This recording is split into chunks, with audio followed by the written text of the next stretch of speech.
السلام عليكم. معكم كاريس ياسين. في هذا الفيديو غنجاوبوا على السؤال: شحال كيتخلص سائق الرافعه الشوكيه في المغرب وخارج المغرب. خاصك تعرف بان الخبره العمليه ديالك هي اللي كتحدد القيمه الراتب ديالك، حيث من الطبيعي يتزاد الراتب مع مرور الوقت وتراكم الخبره. يعني كاين تاثير الخبره العمليه على الراتب، والراتب كيرتفع اعتمادا على عدد من العوامل. قد تشمل هذه العوامل الموقع وحجم الشركه والمستوى الخبره المشغل الرافعه الشوكيه. دابا غنذكروا الفروقات في الاجور حسب عدد سنين المهنه سائق الرافعه الشوكيه بالمغرب.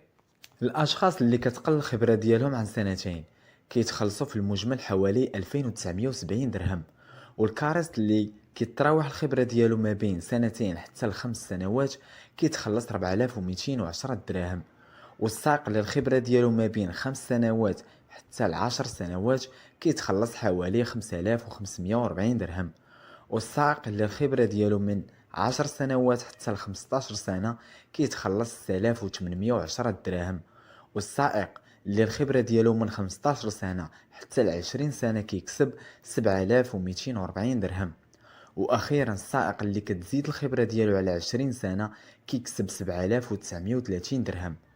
والاجر بالساعة لمهنة سائق الرافعة الشوكية هو 31 درهم في الساعة.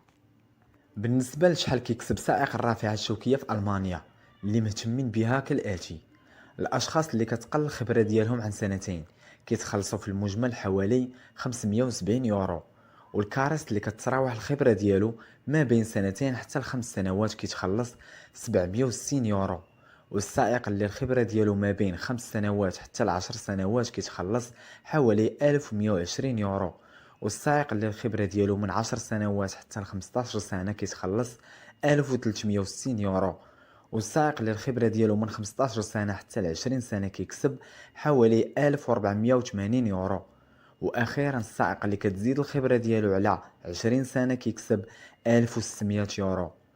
هذا كان الأجر الشهري لسائق الرافعة الشوكية في المغرب وألمانيا. كنتمنى تكون وصلت المعلومة.